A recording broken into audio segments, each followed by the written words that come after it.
When I made it to my home place, I found triumph of the will. Where once lay a shining city, stood a fortress on a hill.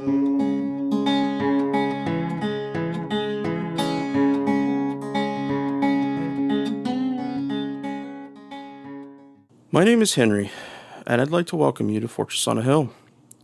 My co-hosts and I are a group of leftist American veterans who scour the news headlines looking for stories related to the military and veteran communities of the U.S. But you're not going to hear most of the typical military tropes here. Here we take those same stories and we clear out some of the cobwebs and bullshit. We ask hard questions of our leaders and demand an end to the militarism that has permeated our society. We have a military budget of $750 billion, 3 times more than China and 7 times more than Russia. While here at home, American infrastructure and domestic policy languish, especially in the era of Donald Trump. However, Big Don is only the latest in a long line of presidential warmongers and bastards. Our country has lost enough to regime change and military operations the world over, operations that, by and large, only take innocent lives while providing no real protection from threats to our country. Afghanistan, Iraq, Syria, Yemen, Somalia, Niger, and the list goes on. It's time for a change. Thank you for being with us.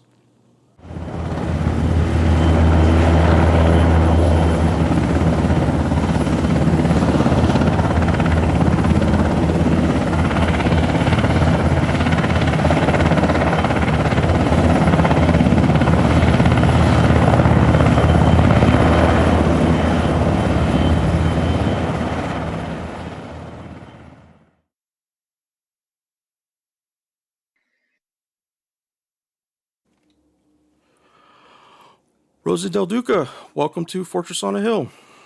Thank you. Thanks for having me. Yeah, I can't tell you how much I've enjoyed your book. I read quite slowly, so I'm a little sad to say that I haven't quite finished it yet. But it is an amazing piece of work. There were so many pieces of it that took me back to my time as a soldier. Um, I, oddly enough, you and I were at Fort Lewis at the same time. You're kidding. No, yeah, in '05, I had come back from Iraq in February of that year, and then in August I went to take a job with Army CID doing drug suppression work.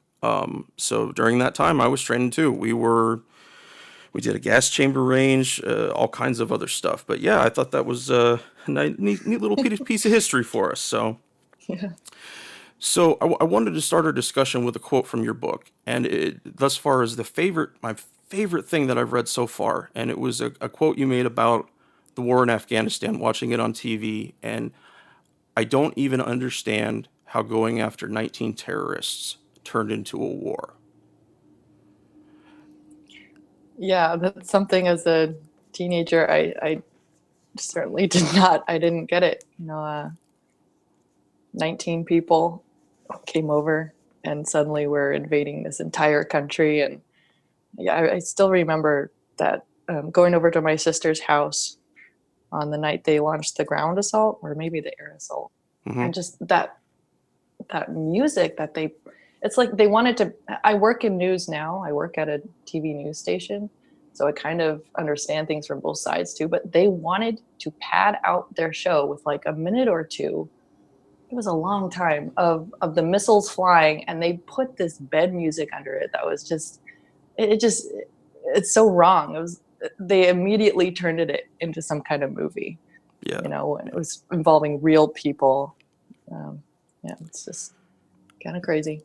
there was a there was a PowerPoint presentation I saw as a young soldier when we were doing mount training or urban combat training for the listeners out there.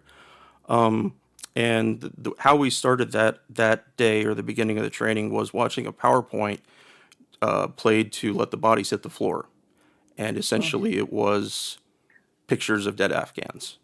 I mean, Wonderful.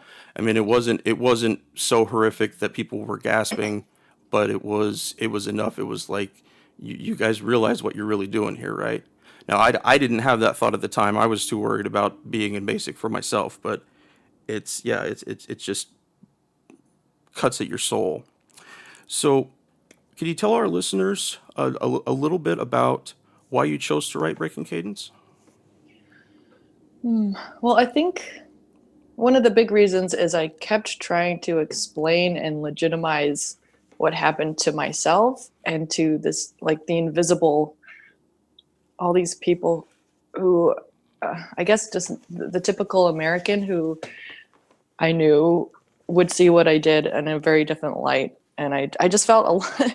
It's funny because I didn't share my story with a lot of people because of all the stigma wrapped up in, checking out on um, all the, like leaving the military as a conscientious objector. I have a level of guilt, so I was always having these Sure. conversations in my head with, I don't know, like just a typical American, who would judge me and like, how was I going to explain or defend myself when what I did? Because I do think what I did was right. Like I didn't want to participate in an unjust war and something I saw as illegal and just behind the civil war in Iraq. I don't think they would have had a civil war if we weren't there. But yeah, I needed to keep writing it and rewriting it to explain it to myself and to this invisible audience out there, and like my own platoon battle buddies. I had like one conversation when I was in or LDAC, the ROTC, the first level of the officer training. I had one conversation really with my platoon buddies about the war that went disastrously, which is why I pretty much cut myself off from all military people after I got out. I just thought that there was absolutely no one who would understand how I felt. So, yeah, I think that's why I wrote it, to process it. It was kind of cathartic, and to look at it, even, as I got older, a couple years later, I looked at things differently. And then a couple years later, I would look at things even more differently. And I think I was able to forgive myself a little bit more through writing it, and just understand it a little better. But also I'm still really, I'm still really proud of what I did and how I handled it. And it would be easy to just give up and just actually, get deployed instead of resisting and saying no. Yeah. No, I applaud you for writing it. It's a great piece of work. The narrative that it takes you through really goes through a lot of very typical and normal occurrences for people going into the service, and seeing it through your eyes. I even learned shit, and it going back to basic, being, the dehumanization that you're put through, and trying to explain it to yourself, trying to explain, why is this okay? Why, and I'm sure you did this many more times than I ever did. Why does everybody around me find this okay? Why do they find this amount of violence and chaos acceptable that we give out to the world, and we call it American freedom? Because that's what we really Yeah. do. It is really strange how there's no discussion about that during training, and it's really intense. I think part of it is because you're so structured, like you can't talk to each other in the presence of a drill sergeant. You No. can't, and you're so busy, you're just rushing from one thing to the next. And then, you're shining your boots and you're trying to get your 5 hours of sleep before fire guard, or, probably even less than that. I think that might be one of the reasons why they have such a whirlwind training atmosphere. So there's no time to talk about things and discuss and say like, it wasn't it weird that blah blah blah, whatever it is. Yeah, yeah. No, there's no, there isn't time to think. There's barely time to eat. There certainly isn't nearly enough time to sleep. Um, yeah, I had a really hard time going through basic, and I didn't. It wasn't until years later that I realized some of the angst that I had was about some of the things that we're talking about. So you are a jack of all trades. You write, you have your own band, you podcast, you run writing groups, which I'm super jealous of, by the way. What would you say of all those is your most loved pastime of all the different things you dip into? Music for sure, because that's just pure fun. Like writing is hard work. Yes. It really is. Every step of the way is work. But I really like playing music. And sadly, my little folk band split up when I had babies, but I'm still really good friends with the co-founder of the band, and we have, you know, dreams of getting back together someday. But I still play at little gigs like farmers markets, and I love it because with two little kids in the house, it's really hard to play music for more than 5 minutes at a time. Yeah. But the farmers markets, they're 4 hours. So I take all of my covers and all of my originals, and I go and I sing my heart out, and I feel like so much better after that. Yeah. Do you play guitar and sing? Yeah, I play guitar sort of poorly and sing. And I've got I've been. Yeah. Oh yeah, that's awesome. I've been playing guitar since I was 10, so like 22 years. Whoa! And it's one of the best de-stressors I think out there. Just having a creative outlet is really important for people in general, but I mean, especially when you're dealing with mental health and just like it to me, it's just the best thing ever. And I tend to play like pretty heavy music, but it's still like just as relaxing as if I was playing like jazz. Yeah, even just 10 minutes, it's an immediate mood adjustment. You're just like, I feel so much better. Yeah, it's very good for evening out and stuff. You guys are just trying to make me jealous now. I know. Yeah. So, Rosa, what would you say was the hardest part for you writing the book? Well, I mean, it was hard to go back and rewrite, actually filing my application and all of the kind of terrible feelings I had about the military and myself when I filed that, because it's such a lengthy process and it gets so drawn out. There's the three elements that you have to have. First, you build your case. It takes months to answer all these questions in a lengthy way. Then you have to get all your letters of support. And then you have to be interviewed by a chaplain, the psychologist, and then be assigned an investigating officer. And then they kind of try to dig up dirt on you. And then you have a little hearing. And then you wait and you wait. And that whole reliving that through the book again and again was kind of painful. But actually the hardest part was how I was going to handle what I wrote about my mom, because I really love my mom. And, I didn't want to, she's really sensitive, and I didn't want her to feel bad about what I wrote. And there's like a kind of a family secret in the book that was hard to put in there because it involves her. But also just like, I don't know, I worry about people judging her for, well, why didn't you have some conversations before? If you didn't want her to join, why didn't you actually tell her that when she came home from high school as a senior in high school and said, I'm going to join the National Guard?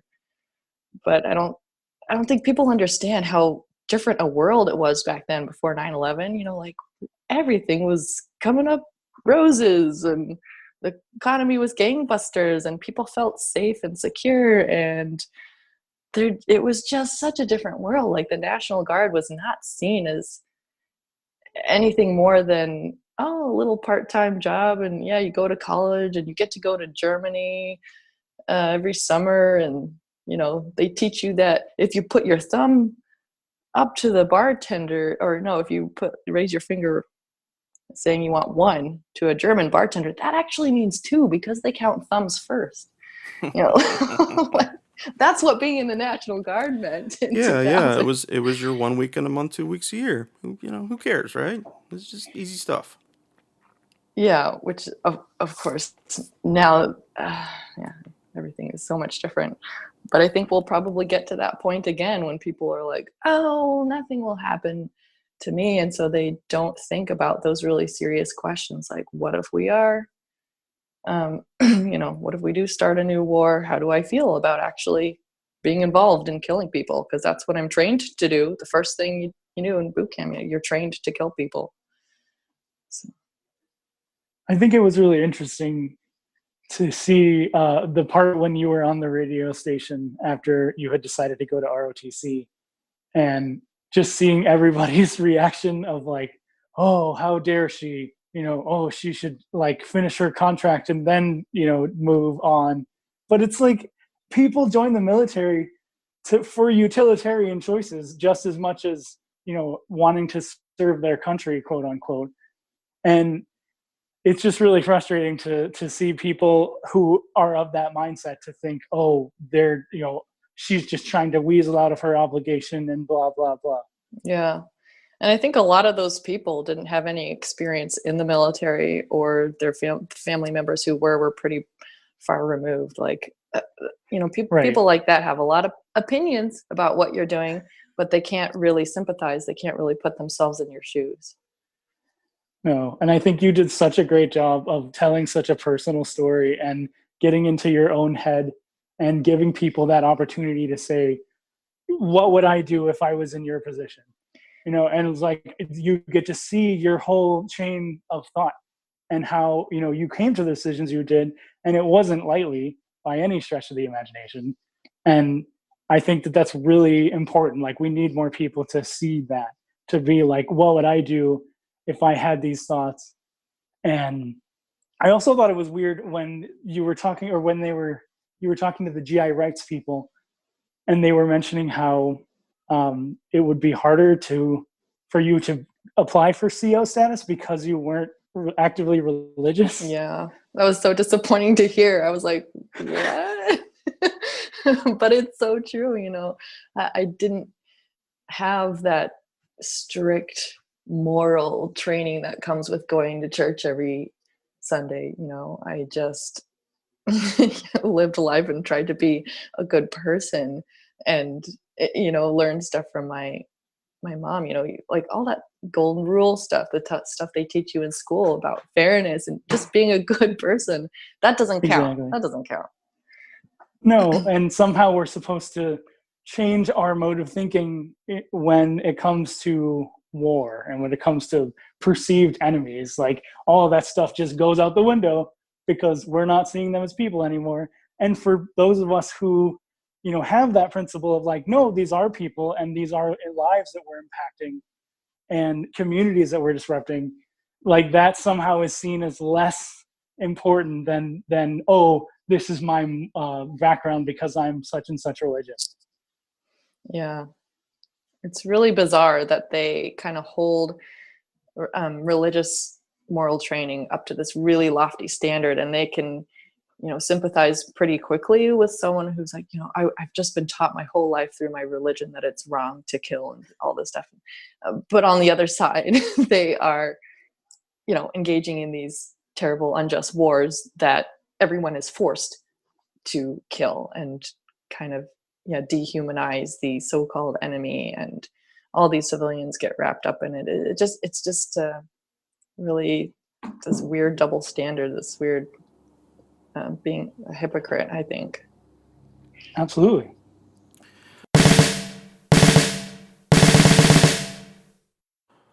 The guys and I love doing the podcast.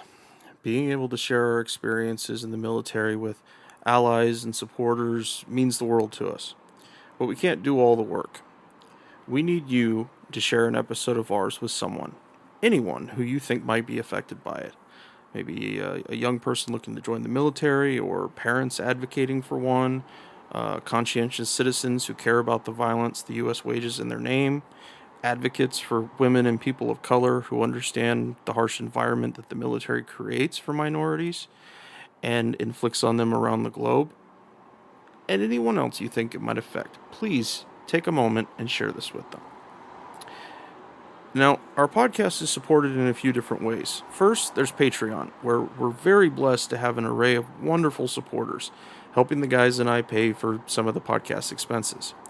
Those who contribute $10 a month or more will be mentioned here as an honorary producer, helping keep you, our listeners, stocked with new episodes. But you don't have to contribute $10 a month to help us. For as little as $1 a month, you can keep us going, paying for hosting and storage fees, transcribing old and new episodes, promoting and expanding the podcast, and more I probably can't think of right now. So let's bring out our honorary producers, and they are Matthew Ho, Will Lorenz, Gage Counts, Fahim Shirazi, Henry Zamota, James Higgins, James O'Barr, Adam Bellows, Eric Phillips, Paul Appel, Julie Dupree, and Matt the Virgin Slayer. Your contributions are wonderfully helpful to us. Thank you so much. However, if you'd like to contribute and Patreon isn't your style, you can contribute directly to us through PayPal at paypal.me/Fortress on a Hill. Or check out our store on Spreadshirt. The great Bill Krapinski did a really awesome job making our first shirt, which you can find at shop.spreadshirt.com/Fortress on a Hill. Make sure you check on the site there for promo codes before you order. And now, let's get back to the podcast.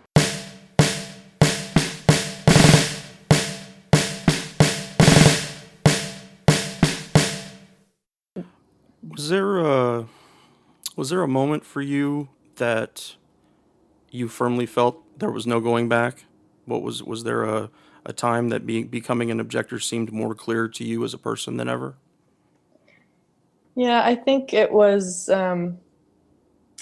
maybe about 6 months after I joined ROTC, and I felt so bad about that. So I got called up, and then the ROTC recruiter at my school heard that, and he even called me at work. He tracked me down at work because he really wanted to tell me, if I joined ROTC, I could finish my degree, become an officer instead of shipping out right away. And I had kind of resigned myself to the fact that I would just have to serve this tour and get through it somehow. But he called me up and said, you can do this. All it will take is a 3-year contract extension. So I had to sign. And I already had signed a 6-year contract with the National Guard. And I think that's why, my contract was getting close to being done. So they needed to, if I was going to do this, they needed to keep me in longer. So but now my contract would be 9 years, that I signed at 17. Oh my God, it's such a long time. But I felt so bad because I did sign that contract extension, and I was like, well, maybe the wars will calm down. Maybe becoming an officer will, I don't know, put me in a role that's not, I don't know, a different role that maybe I will feel a little bit better about. And then, within a week or two after that, that's when I discovered you could be a conscientious objector in the military still, which blew my mind. And as soon as I saw those words on this piece of paper, I knew that's exactly what I was. I don't know why I hadn't put the two together before. I think just because the term conscientious objector, most people do think of Vietnam, not anything today. And so yeah, after that time when I was like, well, I just signed this contract, I'm going to look like such a scumbag if I do it now. So I really tried to suck it up, but as the months kept dragging on, I just was more and more torn up about being in the Army and what I would have to do. And now I might, have to do 2 tours instead of just 1. And I was kind of kicking myself for not just doing the first deployment. And yeah, I think I was just so torn up. I was I just can't do this. I can't mentally handle another 5 years of this. I can't. And so I called the GRI hotline a second time, and from then on, I knew that was it. I couldn't be in the military anymore and live with myself. So that really sucked because I called them and they send me this enormous packet of information that has all this dense language. I'm trying to, make sense of myself at 20, 21 years old. And there isn't enough time for me to file my application before I go to LDAC, the ROTC Officer Training School. And it's only a month, but at that point in time, I was just like, are you kidding me? A month being this secret traitor, just I felt like such a scumbag during that too. You're going through training with all of these people who are just starting their military careers, and they're excited about it and energetic and rah rah, and just think that they're just purely serving their country in this pristine way. And I was in such a different place mentally. It was really hard to get through that month, and then really hard to actually submit the application finally, because I knew that everything would change. Outing myself as a traitor, everyone would also. I found it interesting during your part about LDAC, just the class distinctions between people that are officers is usually upper middle class kids that like have some kind of they have a generally more easier life. And so yeah, like what you were saying about them just being so excited about it, it's because they didn't know, and then nobody really knows when they go in. But it must have been so interesting for you, just coming from that perspective of like already having been through boot camp, which was like a lot more challenging than that seemed like. Yeah, that pissed me off so bad. Because they had it easy from the very start, like right. And then they were gonna be in charge of everyone who went through more rigorous training and understood so much more about their jobs in the military than they did. Like, it does not make any sense. There's a reason junior officers get a lot of shit.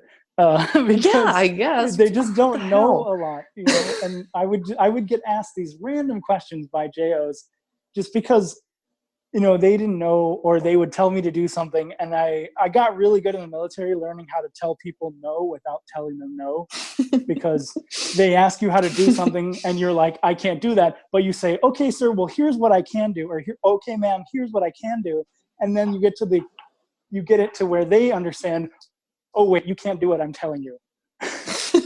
But I'm just like, if you just fucking learn, like yeah, if anything, it should be the other way around. Like they should know the most, they should be the most experienced, and they should have the hardest. So yeah, it's so fucking backward that it still boggles my mind and pisses me off. Yeah, I've actually had the thought that we should have a combined chain of command, that like when people get to E7, E8, they become O1s. And that way that there's never that loss of experience, but part of it is about the, I don't want to call it the glamour, but the shine of being an officer, is there are still some privileges that go with that, and they look down upon those that are not. It's just about, especially in the civilian world. Yes. I mean, yes. So many times when I was getting out, or when I was talking about getting out, and then everyone's like, oh, are you going to go to OCS when you are done? Are you going to become an officer when you get your degree? And I'm like, fuck no. Like, not only would I never want to be prior service, but I was like, that wasn't an allure. It wasn't like, oh, I need to attain this officer status because that will give me some kind of like credibility in the real world, when as an enlisted person that officers, especially the new officers, don't really know anything. Yeah, and yet you still have to, tiptoe around them and treat them with a much higher degree of respect and do everything they say. Yeah. That's a really good idea, though, if someone reached a certain rank like E6 or E7 and then they get to be an officer. That makes way more sense to me. That's kind of how the warrant officer program is, right? It's pretty like close, they have to be E7 for a certain amount of years. And at least in the Navy and the Marine Corps, that's how it is. You have to be E7 for like a certain amount of years, and then, to show that you have experience, and then you become, a warrant officer. Part of it too is that officers get sent to do so many more jobs than enlisted people, and they come from being an LT and become an executive officer and a commander, and then they go to a staff position, and then they, all these different things. Maybe they go do a stint in a recruiting battalion, but it seems like they never truly spend much time working on the real fundamentals of leadership or on being that good at the job that they have when they first start. You're a platoon leader. Like for me, I was an MP. That should be the person's most focus. But if you're always worried about the next thing, the next step that you're going to take, 18 months from now, it's going to change. And that's what happened with every LT I ever had. They had the job for a very short amount of time, and then they moved on. And it seemed like everybody was just much more focused on the moving on. Yeah, my watch was a training command, and that for some of the officers. So yeah, we would have a different officer like every 2 months. Yeah. See, how do you learn who your subordinates really are? How do you how do you lead them with any kind of efficiency and honesty? But when that happens, it blows my mind. So Rosa, I mentioned earlier about you podcasting. You have a podcast that is the same title as your book. Brilliant idea, by the way. I don't know why I didn't think of it. I'm gonna tell Danny to get on working on it right now. We need us a Fortress on a Hill book, New York Times bestseller. Heck yeah. We're gonna make it happen. So we tell the listeners a little bit about how the podcast connects with your book. Sure. Yeah, the podcast is called Breaking Cadence: Insights from a Modern Day Conscientious Objector. And it really is a companion to the book because a lot of stuff got cut out of the book. And when, I wanted the book to just be, story and character based, and I didn't want it to get preachy, or I wanted it to be subtle and fair and open-minded in a way that I guess I wanted to not keep politics entirely out of it, but I didn't want to come off as super like some crazy left-wing activist-y person, which I'm not really an activist, even though I have strong feelings about our low recruitment age and stuff. So, but the podcast, I was able to talk to my family for a whole hour, like interview my mom and my sisters about what they thought when I first said I was going to join. And then years later, I'm like, actually, and I had to admit to them that I was applying to be a conscientious objector, and would they please write a letter of support for that? And I had kind of been secretive about it the whole time. Like I didn't like talking about it, so it came out of the blue to them. But so yeah, I was able to have extended conversations that just would, it'd be terrible in a book to read that. And I also tracked down my old lawyer who took my CO case pro bono when the Army denied me and said, no, you're not a conscientious objector, and denied my application for a final time. He was like in my corner, like he was my lawyer, and if the government came after me, he was going to defend me in federal court. He's such a fucking badass. But yeah, so I was able to have a conversation, for an hour with him, and and I tracked down just through like a writing friend, Fanny Garcia. She was also a conscientious objector, and her application was approved because she based it on vegetarianism, which blows my mind. Vegetarianism, that's awesome. Yeah. Yeah. I was so jealous when I heard that her application got approved because she based it on being a vegetarian and a vegan, and how that relates to not killing. I was just like, what? They went that? Yeah, that's crazy. Yeah, the podcast has been great. Yeah, because I can talk directly about how ludicrous it is that we allow teenagers to sign up at 17 and 18 when we strive to protect them from so many other things, so many less harmful things than a long military career that can end in, PTSD or them getting killed or who knows what else. Yeah. Something Henry and I were going to talk about later in an episode was just the idea of, your brain doesn't fully develop until your mid-20s. For dudes, it's like 25. And so you're allowing kids to make a decision that can affect them forever. And especially for people who join like you did at that age and then are kind of enculturated in that mentality. Like how we like nobody's really studied the long-term effects of what that does to people. Yeah, I know. What it doesn't do. I would love to hear that podcast and get some brain development experts on too, because now that we have that science, it is our obligation and responsibility to, to protect teenagers from these decisions that, signing a 6-year contract when you're 17 or 18, this is the most, dynamic time of your life. Like, you're going to change your mind about everything. You're going to change your mind about what major you want to study in school. You're going to change your mind about who you want to date, where you want to live, like all these little things. But to not be able to change your mind about joining the military, which you probably don't have. Yeah, it's kind of like joining a cult, and when you're a civilian, you just don't really understand what it is all about until you go through boot camp, and then you're like, oh, I'm starting to get it. But even then, you don't really understand what it's all about. Yeah. No, I tried to. I keep thinking that the military is essentially run off the fuel of youth. That Yeah. if it wasn't for the ability of 18, 19, 20-year-olds to carry heavy loads and to work really, really horrific hours, and again, like we're talking about, their brains aren't even fully developed yet, the military couldn't accomplish what it does. It just couldn't. You need without trying to sound too morbid about it, you need fresh bodies. And that's how they see it. It's not a, there's no way that a system that big cannot see you as anything but a number, but a statistic to be counted.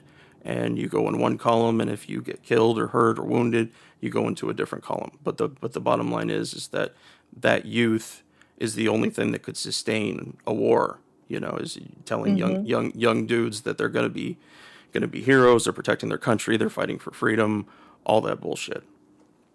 Yeah, I think that's one strategy that if we, by some miracle, could get Congress to raise the recruitment age to like 20, I think that might finally make an impact on the kind of, if the military finally has a really, really grave recruitment problem, and if the military shrunk, I don't know, this is just in my head, then I just want to, find some strategy, some way. And I think raising the recruitment age is part of it for people in power to start reining in the forever wars and the unjust wars. Like, if you don't have the people, if you don't have that fuel and the numbers, you can't do it. And I think that we're approaching that point as a country, because already right now the Army, at the very least, is in a recruitment crisis. And they just can't find Thanks people. so much, Rosa. Is that the economy is doing reasonably well, and it's I think it's because it's so easy to know about what's actually happening in wars. If it's a heck of a lot easier now than when we joined. Yes, the with the internet and social media, it has changed so much since that time, and we're able to reach out and talk to people much more easily about their experiences and to see that thing. So I know you're super, super busy today, as today is your launch date for your book. But before we close out here, can you tell people where they can find your work? Sure. It's on Amazon. It's I think you can order it through Powell's Books, and any bookstore in your area, they have the powers, like they just look it up in their computer and they can order it for you. But if you want to order it online, probably the easiest is through Amazon. And the publisher Hooligan Press has a page where you could order it through Powell's too, and maybe one other option. Yeah, and it's just the physical book and the ebook right now, but I am recording the audiobook version for people who like audiobooks. I'm recording it in a closet in my house, and I only have a few more chapters, so it'll be out sometime in the summer. No, that's great. I think that all authors, especially authors that write stories like yours, should be the one to do their audiobooks, because where the hard points are. It's different when it's somebody else telling your story, but when you're the one speaking it, there's a credibility and a truth that comes to it that wouldn't come through with somebody else reading. Yeah, I was really happy that they thought my voice was good enough to do it, because I mean, I've got all the characters in my head, and some of the military stuff, like I just can't imagine a random person walking in, or some voice actor that doesn't know anything about the military trying to do it. So yeah, I'm really happy they let me do it. Well, I will definitely make sure that we've got some links in our show notes for finding your book on Amazon. And just so the listeners know, we're going to meet up again with Rosa in June and talk about this a little more in depth, and which I'm really excited about, by the way. That's I've only done telepodcasting. I don't know what we would call this exactly, but Kagan and I, we both live in the same area, so we'll be able to go and sit down with you and chew the cud about this a little bit more. Yeah, I'm looking forward to that. All right, well, thank you again for being here. Thank you so much for having me. Yeah, thanks guys.